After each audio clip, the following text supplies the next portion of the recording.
At his party, I heard a toast to the love of my life, but it wasn't about me. That night, I made a decision that changed everything. Hi everyone. Before we get into today's video, I need your help. We've noticed that the channel's reach has been dropping a bit, and one of the best ways you can support us is by subscribing. It's quick, free, and helps us keep bringing you new and interesting stories. Your support means the world to us, and together we can grow this channel. Thank you so much. Now let's get to today's story. I'm writing from a temporary account for obvious reasons, and I've changed some details to protect my anonymity. You know how it feels when you fall in love for the first time, really, truly in love? The world seems to tilt on its axis. Every song on the radio feels like it was written about you. Every movie seems to tell your story, and the stars themselves appear to have aligned just to bring you and this one person together. I was 23 when I met Andrew, and I was absolutely certain this was fate. He entered my life like a character from a romantic comedy. Tall, with thick dark hair and a smile that could make you forget your own name. We met at a contemporary art exhibition. I was working at a small gallery then, and he showed up on a business visit that somehow stretched into 3 hours of wandering through installations and talking about everything and nothing. You have this way of seeing things. He told me that first night, standing in front of a Jackson Pollock reproduction. Like you can find meaning in chaos. God, I was so young. So ready to believe that someone could see something special in me that I couldn't see in myself. Our courtship was everything I dreamed of. Andrew worked in finance. Boring stuff, he'd say with that self-deprecating laugh. But he made it sound adventurous when he talked about markets and investments. He brought me flowers every Friday, not roses. Too cliché, he said, but peonies and tulips, and once, memorably, a single bird of paradise that dominated my tiny studio apartment for weeks. We'd spend weekends exploring the city like tourists in our own lives. He'd take me to hole-in-the-wall restaurants he'd discovered during his lunch breaks, little places with mismatched chairs and handwritten menus where the owner's grandmother still made the pasta sauce. We'd walk for hours, his hand warm in mine, making up stories about the people we passed. "See that woman with the purple scarf?" he'd say, nodding toward a stranger waiting at a bus stop. She's actually a retired spy who's meeting her former handler to return a microfilm she's kept hidden for 30 years. I'd laugh and add to the story. And the man reading the newspaper behind her? That's her son, who has no idea about her past life. We were good at that, building imaginary worlds together. I should have paid more attention to how easily he spun fiction. 6 months in, I knew I loved him. 8 months in, I was sure he loved me back. A year in, we moved in together, into his one-bedroom apartment in Brooklyn with exposed brick walls and a fire escape that we'd sit on summer evenings, drinking wine and watching the sunset paint the city golden. "I've never felt this way before," he told me one night, his arm around me as we watched the lights twinkle to life across the borough. Like I could see my whole future mapped out, and it's beautiful. I nestled closer to him, breathing in the scent of his cologne mixed with the laundry detergent I'd started using our lives, blending in those small, intimate ways. "What does it look like? Your future?" "Our future," he corrected and kissed the top of my head. "It looks like this. Like us." Those were the golden days. I threw myself into being the perfect girlfriend with the enthusiasm of someone who'd finally found her calling. I learned to make his favorite dishes, his mother's beef bourguignon, a complicated Thai curry he'd fallen in love with during a college trip to Bangkok. I memorized his schedule, his preferences, his moods. When he came home, stressed from work, I'd already have his favorite scotch waiting and some mindless Netflix show queued up. "You take such good care of me, Em," he'd say, settling into the couch beside me. "I don't know what I'd do without you." I lived for those moments, for the feeling that I was essential to someone's happiness. But love, real love, isn't just about the golden moments. It's about what happens when the gold starts to tarnish. The first crack appeared during our second year together. Andrew had been working late more often. Big deal coming up, he explained. Lots of pressure from the partners. I understood. I'd even started keeping dinner warm for him, though he rarely made it home before 9. One Thursday, I decided to surprise him. I knew he'd mentioned a client dinner, but it was supposed to end early, so I thought I'd stop by his office with his favorite coffee and those little chocolate croissants from the bakery near my work. The receptionist looked confused when I asked for Andrew Morrison in private wealth management. Andrew Morrison? She repeated, typing into her computer. I'm sorry, I don't see anyone by that name in PWM. Are you sure you have the right department? My heart did something strange. Not quite a skip, more like a stutter. He's been working on the Henderson account? Big pharmaceutical merger? She shook her head slowly. I'm sorry, miss. There's no Andrew Morrison in our system at all. I stood there holding coffee and pastries, feeling like an idiot, like the world had shifted just slightly off its axis. When I confronted him that night, Andrew had an explanation ready, I realized later. There'd been a reorganization, he said. His department had been renamed, moved to a different floor. The receptionist was new and didn't understand the new system. You could have just called me, he said, looking hurt that I doubted him. Why would you go there without telling me? Somehow, I ended up apologizing for not trusting him, for embarrassing him at work, for being paranoid. That's the thing about gaslighting. It doesn't happen all at once. It's a slow erosion, like water wearing away stone. Each explanation sounds reasonable in isolation. It's only when you step back and look at the whole pattern that you realize how many explanations you've accepted, how many times you've swallowed your doubts. The late nights became later. The weekend work became more frequent. Andrew started getting calls at odd hours calls he'd step outside to take, returning with vague explanations about crisis management and difficult clients. This is just temporary, he'd assure me. Once this deal closes, things will go back to normal. But normal kept moving further away.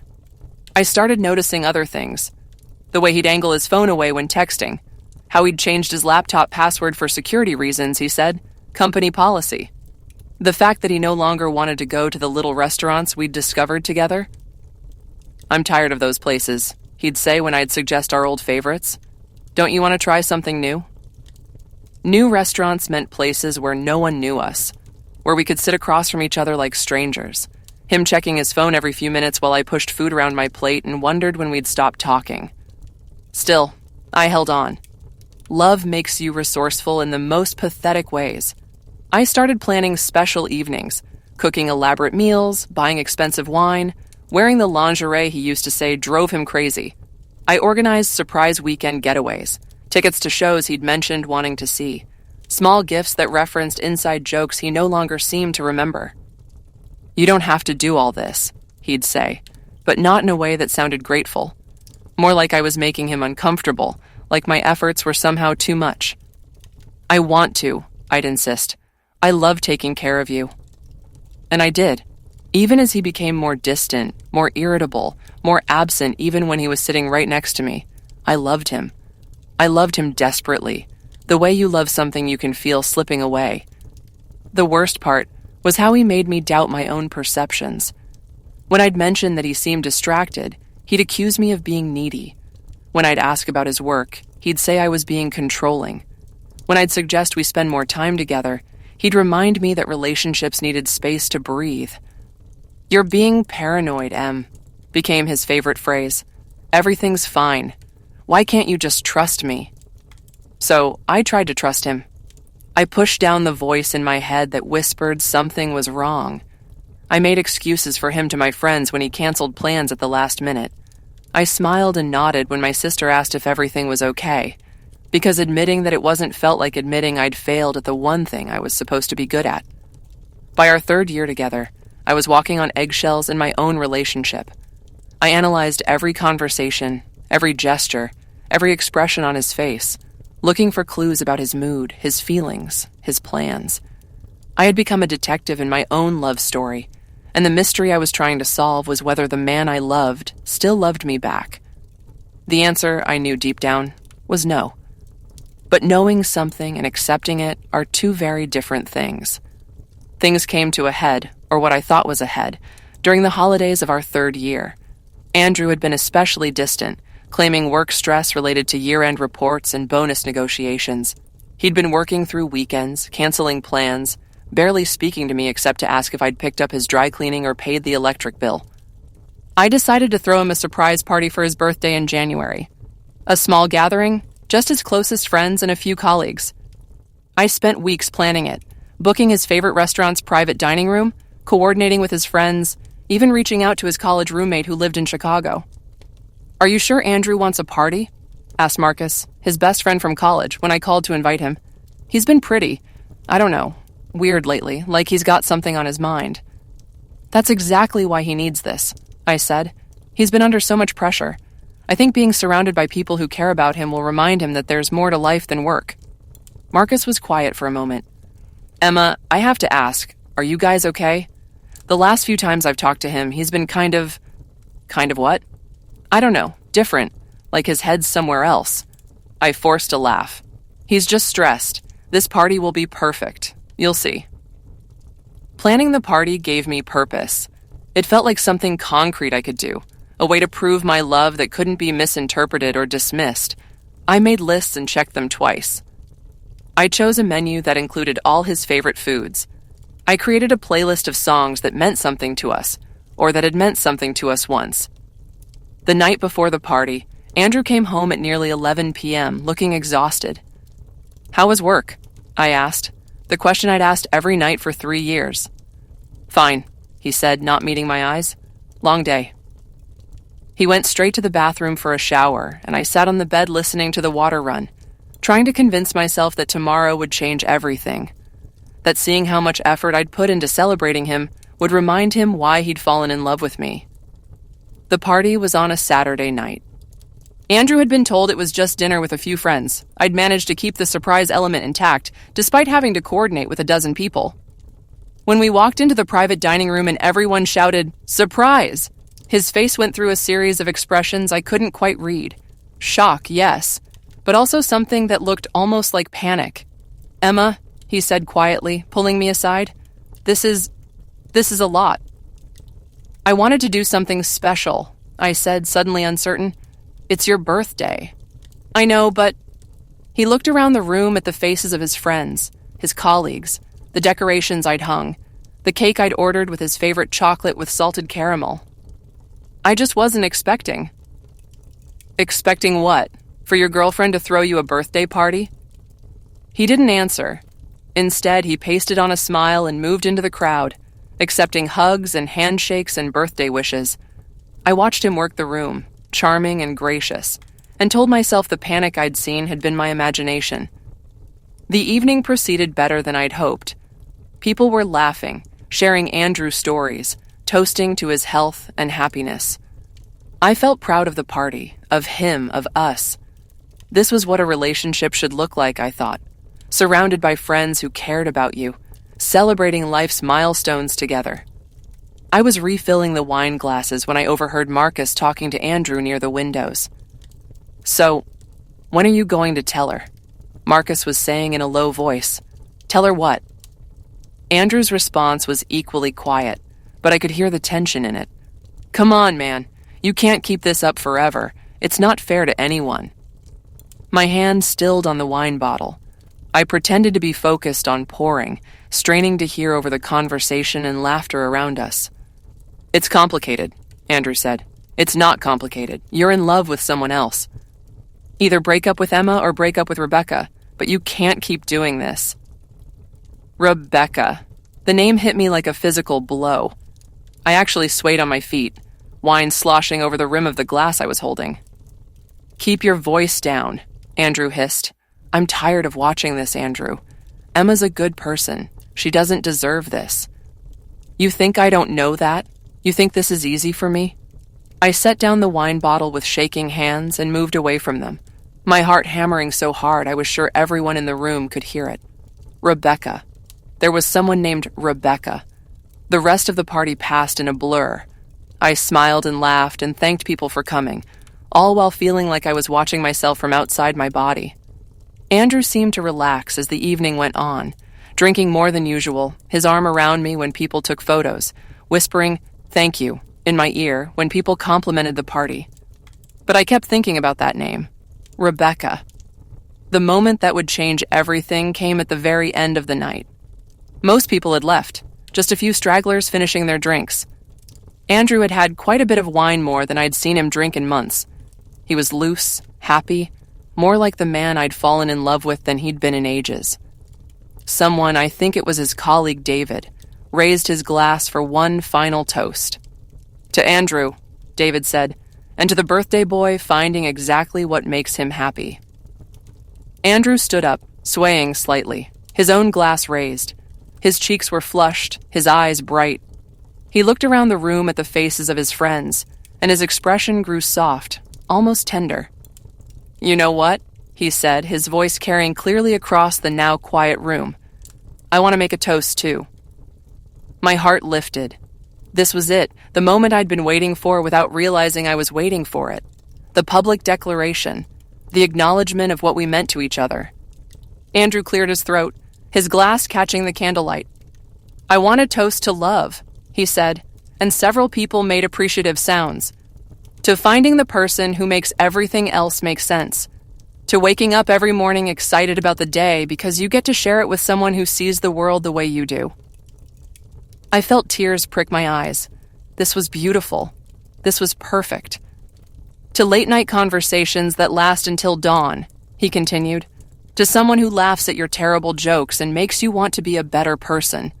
His voice grew softer, more intimate, even though he was addressing the room. To the love of my life. He raised his glass higher, and everyone else followed suit. To the love of my life. The room erupted in cheers and applause. Glasses clinked. People turned to smile at me, expecting me to beam with happiness, to maybe tear up at such a public declaration of love. But Andrew wasn't looking at me. He was looking at his phone, which had just buzzed with a message. And as he read whatever was on the screen, his face transformed. The soft, tender expression, the look of a man thinking about the woman he loved. That look wasn't for me. It had never been for me. Even drunk, even surrounded by friends, even at his own birthday party that I had planned and organized and paid for, Andrew couldn't help but smile at a message from Rebecca, the love of his life, just not me.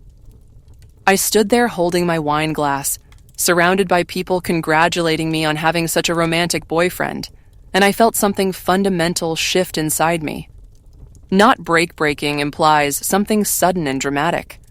This was more like the moment when you finally stop pretending something isn't happening and allow yourself to see the truth you've been avoiding.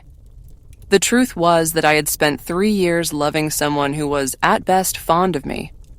At worst, someone who saw me as a convenience, a placeholder, a woman-shaped space filler while he figured out how to be with the person he actually wanted. The truth was that I had organized a birthday party for a man who was texting another woman at his own celebration. The truth was that I had been performing the role of beloved girlfriend for an audience that included everyone except the person whose opinion mattered most. "Emma?" Marcus appeared at my elbow, his face concerned. "You okay? You look pale." I forced a smile, the same smile I'd been forcing for months whenever someone asked if everything was all right. "Just tired," I said. "It's been a long day." But I wasn't tired. For the first time in months, maybe years, I felt completely awake. Andrew was still reading his phone, his thumb moving across the screen as he typed a response. To Rebecca, to the love of his life. I excused myself to the bathroom, where I stood in front of the mirror and really looked at myself. I saw a woman who had spent 3 years trying to earn love that was never going to be freely given. I saw someone who had made herself smaller and smaller, more and more accommodating, in hopes that eventually there would be room for her in her own relationship. I saw someone who deserved better. The decision didn't come like a thunderbolt. It came like dawn gradual, then all at once. I wasn't going to do this anymore. I wasn't going to spend another day wondering if today would be the day he remembered he loved me. I wasn't going to plan another surprise or cook another favorite meal or pretend not to notice when he angled his phone away. I was done. When I came out of the bathroom, Andrew was saying goodbye to the last of the guests. He was animated, happy, more present than I'd seen him in months. Because he was thinking about her, I realized.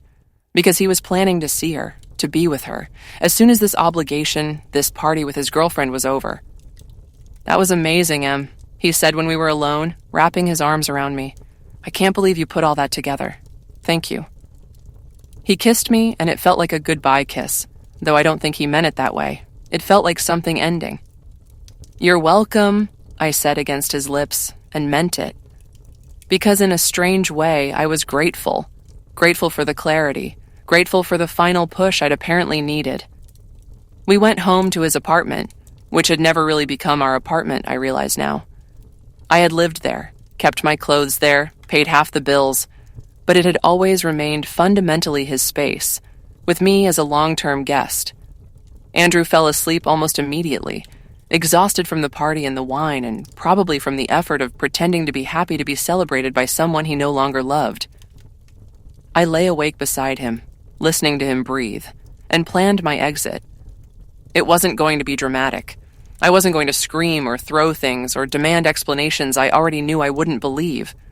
I wasn't going to confront him about Rebecca or make him choose between us, because the choice had already been made. It just hadn't been made by me.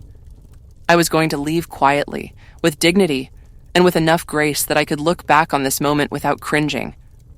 I spent the next week making arrangements. I found a studio apartment in my old neighborhood, small but bright, with good natural light and a kitchen barely big enough for one person.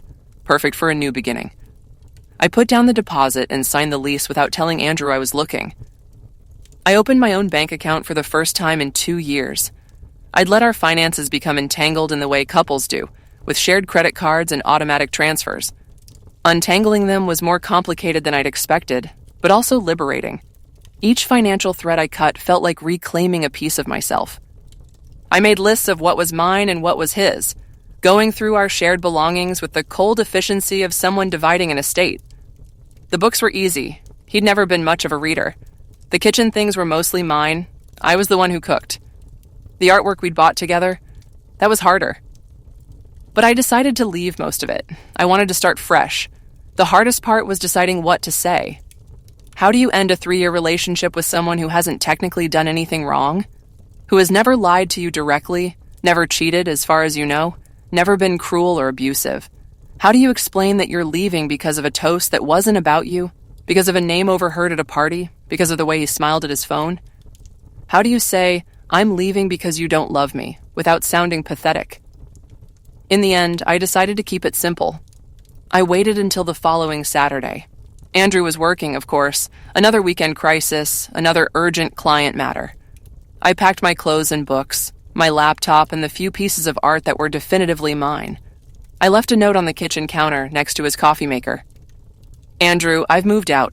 The rent for February is paid, and I've transferred my share of the utilities to you. I've forwarded my mail and left my key on the table. I know this seems sudden, but I think we both know it isn't really. We've been growing apart for a while now, and I don't think either of us is happy anymore. I hope you find what you're looking for. I hope you're brave enough to go after it. Take care, Emma. I read it over 3 times, checking for any hint of accusation or bitterness. There wasn't any. I was proud of that. I left the key next to the note and walked out of the apartment that had never quite felt like home, carrying 2 suitcases and a sense of lightness I hadn't felt in years. Andrew called 6 hours later. Emma, what the hell? What is this note? What do you mean you moved out? I was sitting in my new studio apartment, eating takeout Chinese food on the floor because I hadn't bought furniture yet. Somehow that felt appropriate, starting from scratch, from the ground up. I meant exactly what I wrote, I said calmly. I moved out. But why? We didn't even fight. We didn't discuss this. You can't just leave a note. What would you have said if I'd tried to discuss it? I asked. Would you have told me I was imagining things? That everything was fine? That I was being paranoid? There was a long pause. Emma, if something was wrong, you should have talked to me. I did talk to you, for months. You just weren't listening. Another pause. I could hear him moving around the apartment, our apartment, his apartment, probably looking at the spaces where my things used to be. This is insane, he said finally. You're throwing away 3 years because of... What? Because I've been working a lot? Because I've been stressed? I'm not throwing anything away, I said quietly. I'm just acknowledging what's already gone. What's that supposed to mean? Andrew, I said, and my voice was gentler than I'd expected. When was the last time you told me you loved me? Silence. When was the last time you meant it? More silence. I hope you're happy, I said finally. I really do.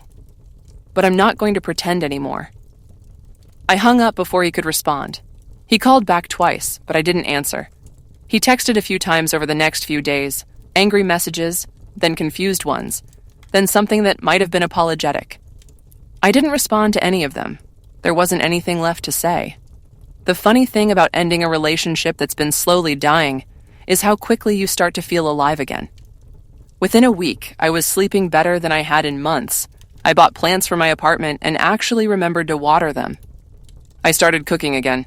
Not elaborate meals designed to please someone else, but simple things I actually wanted to eat. I called my sister, who I'd been avoiding for months because her concerned questions had been too painful to answer. "Oh, thank God," she said when I told her what had happened. "I was starting to wonder if you'd been replaced by some kind of robot. You haven't sounded like yourself in ages." "I haven't felt like myself in ages," I admitted. "So what now? Are you okay? Do you need anything?" "I need to figure out who I am when I'm not trying to be what someone else wants," I said. "But yeah, I think I'm going to be okay." And I was. Better than okay. 2 months after I left, I ran into Marcus at a coffee shop near my office. I almost didn't recognize him. He looked uncomfortable, fidgety, like he was debating whether to pretend he hadn't seen me. "Emma," he said finally. "Hi." "Hi, Marcus. How are you?" "I'm good. Listen, He glanced around like he was worried someone might overhear. "I wanted to say something at Andrew's party, but I didn't know how. I should have warned you." "About Rebecca?" His face fell. "You knew?" I figured it out. I studied his face. This man who had been Andrew's best friend since college, who had watched our entire relationship unfold. How long? Since last summer. Maybe earlier, I don't know when it started. But I knew by last summer that there was someone else. Last summer, I thought back to July, August, September. The increased work trips, the weekend emergencies, the way he'd started showering as soon as he got home, claiming he felt grimy from the subway. "Why didn't you say something?" Marcus looked miserable. What was I supposed to say? "Hey, Emma, I think your boyfriend is cheating on you?" I kept hoping he'd figure his shit out. End it with her or end it with you, but stop stringing you both along. "Both of us?" "She didn't know about you either," he said quietly. "Not at first. I think she figured it out around Christmas, but by then she was." He shrugged helplessly. She was in love with him. I absorbed this information, waiting for the stab of pain or jealousy I expected to feel. It didn't come. Instead, I felt something like sympathy. For Rebecca, who had fallen in love with a man who was living a double life. For Marcus, who had been forced to keep his friends' secrets. Even, in a strange way, for Andrew, who had managed to make a mess of not one relationship, but two. "Are they together now?" I asked. Marcus nodded. He moved in with her last month. So fast. 6 weeks after I'd left, Andrew had already moved on to the life he'd actually wanted. The life with the woman he'd actually loved. It should have hurt more than it did. "Good," I said, and meant it. "I hope they're happy." Marcus looked surprised. "You're not angry?" "I was," I said, "for about 10 minutes. But being angry would mean I still cared what he did, and I don't. Not anymore." That was true. The Andrew who had fallen asleep beside me while texting another woman felt like someone I'd known in a different lifetime. The Andrew who had toasted the love of his life while looking at his phone felt like a character from someone else's story. I had my own story to write now, and I was. 6 months after the party, I was promoted to assistant curator at the gallery. A year later, I was offered a position at a larger gallery in the city, with my own office and the autonomy to develop my own exhibitions. I started dating again, casually at first, then with more intention. I went out with men who answered their phones in front of me, who included me in their plans, who looked at me when they told me I was beautiful. It was a revelation, discovering that relationships didn't have to be mysteries to be solved or codes to be cracked. 2 years after the party, I curated my first solo exhibition. It was small but well-reviewed, and the opening night was packed with artists and collectors and critics. I wore a red dress I'd bought just for the occasion, and felt proud of work that was entirely my own. Near the end of the evening, I was talking to a journalist when I saw a familiar figure by the entrance. Andrew looking older somehow, wearing a suit I didn't recognize. He was scanning the crowd, and when his eyes found mine, he made his way over. "Emma," he said when the journalist had moved on, "congratulations. This is incredible." "Thank you," I said politely. "How did you know about the show?" "I saw the review in the Times. I had to come see it." He looked around at the paintings I'd chosen, the thoughtful groupings I'd arranged, the placard with my name and title. "I'm proud of you." The words hung in the air between us. I waited for some reaction: anger, sadness, nostalgia, something. But all I felt was a mild curiosity about why he'd come. "How are you?" I asked. "How's Rebecca?" If he was surprised that I knew her name, he didn't show it. "She's good, we're good. We got engaged, actually." "Congratulations," I said, and meant it. "Emma, He looked uncomfortable, like he'd rehearsed this conversation, but was finding it harder than he'd expected. "I owe you an apology. For how things ended. For how I handled everything." "Do you?" I asked, genuinely curious. "I wasn't fair to you. I should have been honest sooner, should have ended things before." He gestured vaguely, encompassing our whole relationship, I supposed. "Before you fell in love with someone else." He flinched. "Yes, I considered this. You know, I used to think that too, that you owed me honesty or closure or some kind of dramatic confrontation where you confessed everything, and I got to be righteously angry." He waited for me to continue. "But I don't think that anymore," I said. "I think you gave me exactly what I needed, even if it wasn't what I thought I wanted. I don't understand. If you'd sat me down and had some big conversation about how you'd fallen out of love with me, I would have tried to fix it. I would have tried to win you back, tried to be more like what you wanted, tried to convince you that I was worth loving." I looked at him steadily. I would have wasted more time trying to earn something that was never going to be given. Andrew was quiet, absorbing this. The way it happened with the party, with overhearing about Rebecca, with that toast, it was perfect, actually. Because I couldn't make excuses for it or rationalize it away. I couldn't pretend it was about stress or work or bad timing. I just had to see the truth. "What truth?" "That you didn't love me," I said simply, "and that I deserved to be with someone who did." We stood in silence for a moment, surrounded by the noise of the gallery opening, the chatter of people discussing art and life and beauty. "Are you?" he asked finally. "With someone who loves you?" I smiled, thinking of David, the art critic I'd been seeing for 6 months, who brought me coffee every morning and listened to me talk about paintings with the same attention most people reserved for life or death matters, who had never once made me question whether I was wanted. "Yes," I said, "I am." Andrew nodded, looking relieved, like my happiness absolved him of something. "I should go," he said. "But Emma, I really am proud of you. You always said you wanted to do something like this, and here you are, doing it." After he left, I stood in my gallery, my exhibition, my achievement, my world in thought about that night 2 years ago, about the woman who had planned a surprise party for a man who was in love with someone else, about how that woman had felt like such a failure, like she'd lost the only thing that mattered. She had no idea she was about to find herself. The toast that wasn't about me had been the best thing that ever happened to me. It had been the moment I stopped trying to be the love of someone else's life and started becoming the love of my own. And that, I thought, raising my glass of champagne toward the paintings that bore my name was worth toasting.